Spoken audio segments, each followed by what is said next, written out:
नमस्कार, IBC 24 देख रहे हैं आप और मैं हूं आपके साथ अविनाश कर। यह है एमपी का खास बुलेटिन। मध्य प्रदेश में आज क्या हुआ और इस बुलेटिन की शुरुआत करेंगे राजगढ़ से मिल रही इस वक्त की एक बड़ी खबर के साथ। 5 साल की बच्ची बोरवेल में गिर गई है। रेस्क्यू टीम को सूचना दी गई है। गांव में खोदी गई थी ये बोरवेल और बोड़ा थाना क्षेत्र की घटना बताई जा रही है। तो एक बार फिर से वही मामला, राजगढ़ के बोरवेल में एक मासूम बच्ची, 5 साल की बच्ची बोरवेल के गड्ढे में गिर गई है। फिलहाल रेस्क्यू टीम को सूचना दी गई है। बोड़ा थाना क्षेत्र की घटना बताई जा रही है। तो राजगढ़ से एक बड़ा अपडेट। बार बार ये खबर सामने आती है, चाहे वो मध्य प्रदेश हो या फिर बाकी राज्य, कि बोरवेल किया जाता है, वहां पर अगर बोर सक्सेस ना हो तो वो गड्ढा वैसा ही रख दिया जाता है। तमाम प्रशासन इस पर कार्रवाई भी कर चुका है, नसीहत भी दे चुका है। कई बार ये खबर भी सामने आ चुकी है कि कैसे मासूम बच्चे वहां पर गिरते हैं और उनकी जान मुश्किल में चली जाती है। और एक और ऐसा ही मामला राजगढ़ में देखने को मिला। एक 5 साल की मासूम बच्ची बोरवेल में जा गिरी है। भोपाल से एक बड़ा अपडेट आपको बता दें। गोलीकांड के 3 आरोपी गिरफ्तार कर लिए गए। पुलिस ने आरोपियों का जुलूस निकाला है। आरोपियों ने नवाज रियाज को गोली मारी थी और डराने के लिए गैंगस्टर का नाम भी लिया था। लॉरेंस बिश्नोई गैंग से कनेक्शन होने का दावा किया था इन लोगों ने, लेकिन कानून के सामने अब सब बौने दिख रहे हैं। गिरफ्तार किया 3 आरोपियों को पुलिस ने और शहर के बीचों बीच से इनका जुलूस निकाल दिया गया। तो गोलीकांड के 3 आरोपी अब गिरफ्तार कर लिए गए हैं और दहशत फैलाने के लिए इन्होंने दावा किया था कि लॉरेंस बिश्नोई गैंग से इनका कनेक्शन है, लेकिन पुलिस ने इन्हें गिरफ्तार किया और ताकि लोग सुरक्षित महसूस करें, कानून के प्रति विश्वास रहे उनका, इसलिए इनका शहर में जुलूस निकाला गया।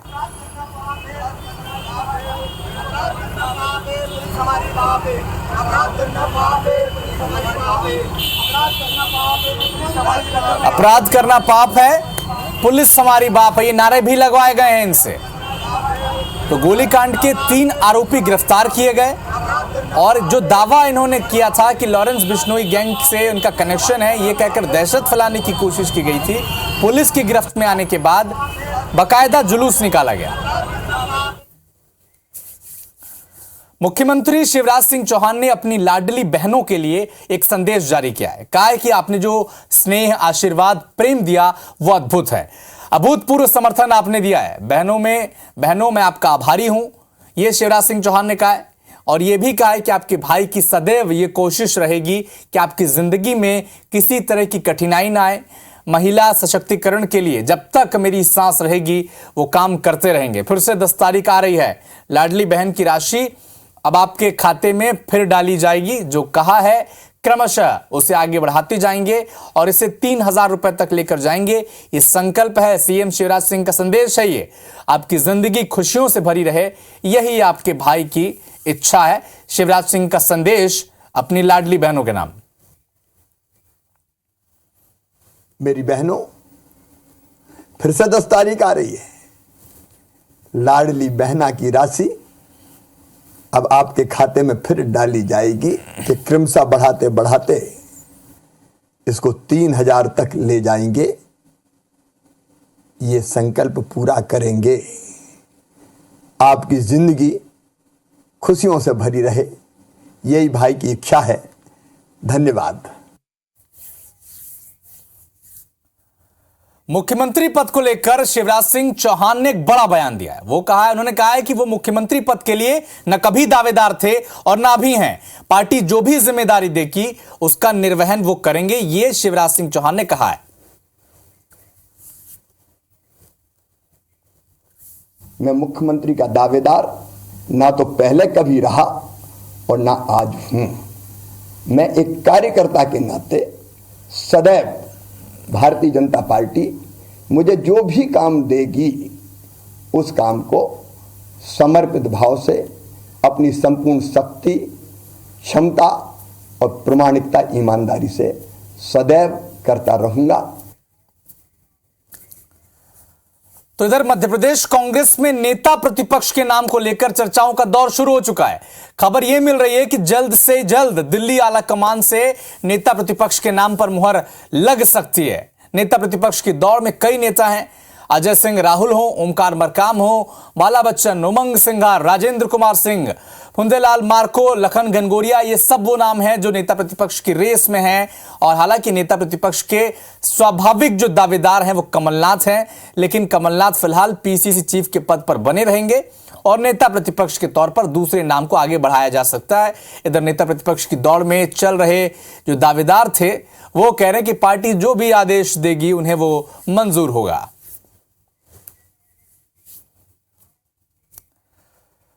तो भोपाल में आज कांग्रेस प्रत्याशियों की बैठक बुलाई गई थी। कमलनाथ जो पीसीसी चीफ थे उन्होंने हार की समीक्षा की है।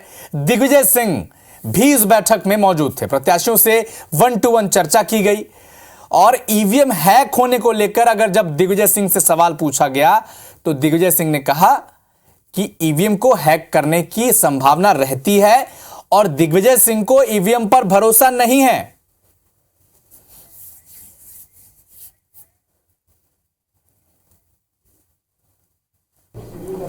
अब वीवीपैट आई है, तब 7 सेकंड के लिए दिखता है, हमारे हाथ में क्यों नहीं मिलता वो बैलेट पेपर? जो वीवीपैट स्लिप गिरती है डब्बे में, हमारे हाथ में दे दे। तो हम मूल बात यह है कि जिस मशीन में चिप लगी है वो हैक होने की संभावना उसमें रहती है। दिग्विजय सिंह को ईवीएम पर भरोसा नहीं है। हार की एनालिसिस से पहले ईवीएम कटघरे में खड़ा हो चुका है। इधर मध्य प्रदेश में जो हार मिली है कांग्रेस को, ईवीएम इसके कटघरे में जाकर खड़ा हो गया। और सवाल किसने उठाया है? पूर्व नेता प्रतिपक्ष गोविंद सिंह ने कहा है कि ईवीएम में हुई गड़बड़ी, मोदी शाह ने हराया है कांग्रेस को। हमारी जीत तो तय थी लेकिन ईवीएम में गड़बड़ी कर दी गई और कांग्रेस हार गई। जनता ने नहीं हराया, ईवीएम ने, मोदी ने हरवाया। 100% बगावड़ी हुई है।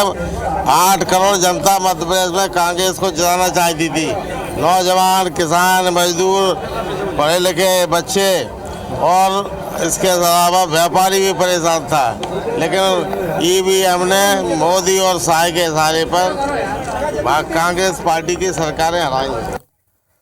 तो कहीं चुनाव हारने के बाद नए नए बयान सामने आ रहे हैं, तो नतीजों के बाद कुछ पुराने बयान भी खंगाले जा रहे हैं।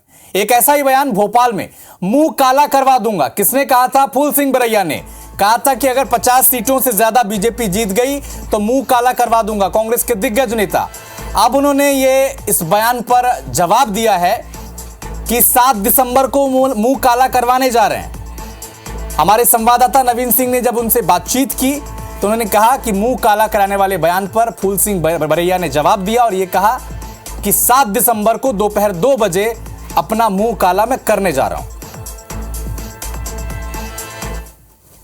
अगर मुझे मुंह काला की छोड़िए, लहू वहा के मुंह लाल भी करना पड़ेगा तो अभी हम मुंह लाल करेंगे। मतलब कर रहे हैं आप जी? तारीख और समय बता दीजिए। हमारी 7 तारीख को 2 बजे। मशीन में और बैलेट पेपर में साफ अंतर दिख रहा है। चेतुआ का मतलब होता है चैत काटने वाला।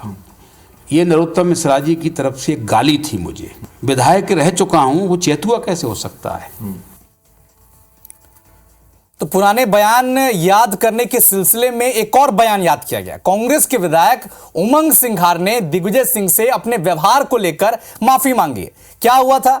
2020 में जब कांग्रेस की सरकार गिरी थी तब उमंग सिंघार ने दिग्विजय सिंह को जिम्मेदार बताया था, लेकिन अब इस बयान के बाद जब उन्होंने माफी मांग ली है, उमंग सिंघार के नेता प्रतिपक्ष बनाए जाने की अटकलें तेज हो गई है। हालांकि जब IBC 24 ने उनसे बातचीत की तो उमंग सिंघार ने कहा कि दिग्विजय सिंह मेरे पिता तुल्य हैं, इसीलिए माफी उन्होंने मांगी है। मेरे आचरण से उन्हें ठेस पहुंची होगी, ये 3 साल बाद उन्हें समझ में आया है। पार्टी जो जिम्मेदारी देगी उसका निर्वहन वो करेंगे, ये उमंग सिंघार ने कहा है। कुछ निर्णय पार्टी हित में सब सोच के लिए जाते हैं और मैंने पहले भी कई बार कहा है कि मतभेद थे, मनभेद थी, तो ठीक है, मैं तो काफी बहुत छोटा व्यक्ति हूँ और अगर किसी पिता तुल्य को अगर मैंने उनसे अगर क्षमा मांगी है तो इसमें क्या दो राय है? आपको उम्मीद है दिग्विजय सिंह की तरफ से क्षमा मिलेगी क्योंकि आपने बड़ा दिल दिखाया? अब ये तो उनका बड़ा दिल होना चाहिए, मेरा बड़ा दिल तो है। मैंने हमेशा पार्टी से कभी मांगा नहीं है, पार्टी के लिए हमेशा काम किया है एक सेवक के रूप में काम करते रहे, पार्टी के कार्यकर्ता के रूप में। जीत के बाद जश्न मनाए जा रहे हैं। रीवा में भी यही हो रहा था। बीजेपी के जो विधायक है सिद्धार्थ तिवारी, उनके स्वागत समारोह की तैयारी थी, माल्यार्पण किया जा रहा था, लेकिन इस दौरान मंच पर माला पहनाने के दौरान इतने लोग जमा हो गए कि मंच ही टूट गया। और ये जो वीडियो है अब सोशल मीडिया पर वायरल हो रहा है।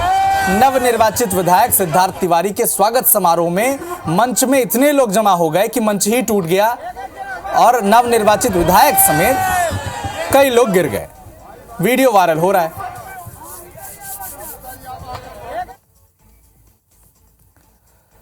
ग्वालियर में 9 अक्टूबर को बनहेरी सरपंच की गोली मारकर हत्या करने के मामले में पुलिस को बड़ी सफलता मिली है। पुलिस ने 10,000 रुपए के इनामी मास्टरमाइंड आरोपी ईपीएफ कमिश्नर की गिरफ्तारी की है। पुलिस ने इंदौर के पीएफ कमिश्नर मुकेश रावत को मुंबई एयरपोर्ट से गिरफ्तार किया है। बता दें कि बनहेरी गांव में सरपंच की हत्या के बाद जमकर उत्पात मचाया गया था। 17 घरों में जमकर तोड़फोड़ की गई थी, मारपीट हुई थी, आगजनी की घटना को अंजाम दिया गया था, लूटपाट भी हुई थी। इसके बाद इस गांव में 17 परिवारों ने अपना घर छोड़कर वो चल जाने को मजबूर हो गए। आज भी गांव में सन्नाटा पसरा हुआ है। इस हत्याकांड में 4 नामजद समेत 12 लोगों पर हत्या और षड्यंत्र रचने का मामला दर्ज किया गया था। पुलिस ने सभी हमलावरों को गिरफ्तार कर लिया था, लेकिन जो पीएफ कमिश्नर है मुकेश रावत लगातार पुलिस को चकमा देकर फरार हो गए थे, लेकिन पुलिस ने मुंबई एयरपोर्ट से उन्हें गिरफ्तार किया है।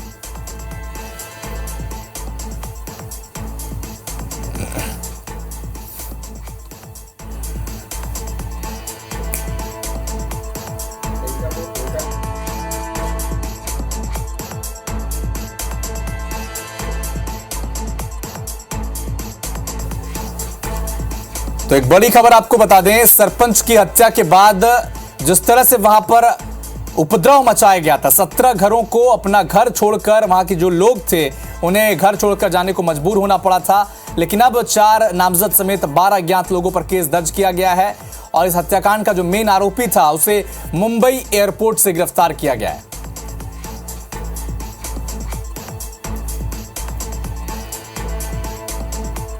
राजगढ़ से एक बड़ा अपडेट आपको बता दें, 5 साल की बच्ची जो बोरवेल में गिरी थी, अब रेस्क्यू टीम को सूचना दे दी गई है और ये जो बोरवेल थी ये उस गांव में खोदी गई थी। बोरा थाना क्षेत्र की घटना है।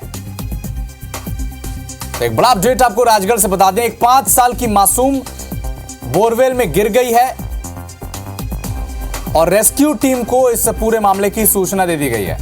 बोरा थाना क्षेत्र की घटना बताई जा रही है। तो इससे पहले भी इस तरह की घटनाएं कई बार सामने आ चुकी हैं। प्रशासन लगातार लोगों को सजग भी करता आया है कि इस तरह के गड्ढों को पाट दिया जाए, उन्हें फील कर दिया जाए, लेकिन फिर भी कमोबेश हर महीने, हर 15 दिन में इस तरह की खबरें सामने आती हैं कि किसी बोरवेल में कोई मासूम बच्चा या बच्ची गिर गई है। और राजगढ़ में फिर से ये मामला सामने आया, एक 5 साल की मासूम बच्ची बोरवेल में गिर गई। एक बड़ा अपडेट आपको बता दें, राजगढ़ से 5 साल की एक मासूम बच्ची बोरवेल के गड्ढे में जा गिरी है।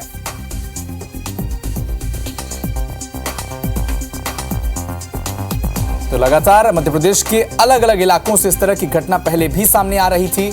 प्रशासन ने कई बार कवायद की, अफसरों ने ये मुहिम भी शुरू की थी कि हर गांव में जाकर, हर शहर में जाकर जो इस तरह के गड्ढे हैं उन्हें रिफिल किया जाए, लेकिन इसके बावजूद कई इलाकों में इस तरह के मामले सामने आते रहे हैं। राजगढ़ में एक बार फिर से एक 5 साल की मासूम बच्ची बोरवेल के गड्ढे में गिर गई है। बूढ़ा थाना क्षेत्र की घटना बताई जा रही है।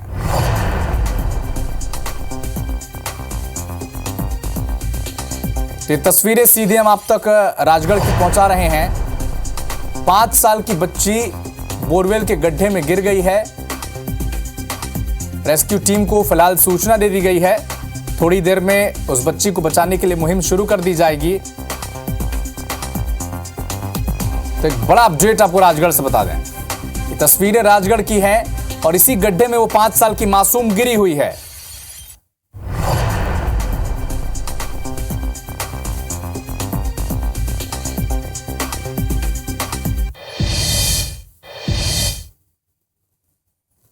तो राजगढ़ की तस्वीरें जहां पर एक 5 साल की मासूम बच्ची इसी बोरवेल के गड्ढे में जा गिरी है। इस तरह के मामले पहले भी सामने आए हैं और ऐसे मामले जब सामने आए थे तब लगातार प्रशासन ने कवायद भी की थी कि उन इलाकों में जाया जाए, सुदूर इलाकों तक पहुंचाया जाए इस बात को कि इस तरह के गड्ढे रिफिल किए जाएं। प्रशासन ने मुहिम भी चलाई थी। इसके बावजूद राजगढ़ में एक बोरवेल में एक बच्ची जा गिरी है। 5 साल की मासूम बच्ची जिंदगी और मौत के बीच इस गड्ढे के भीतर झूल रही है।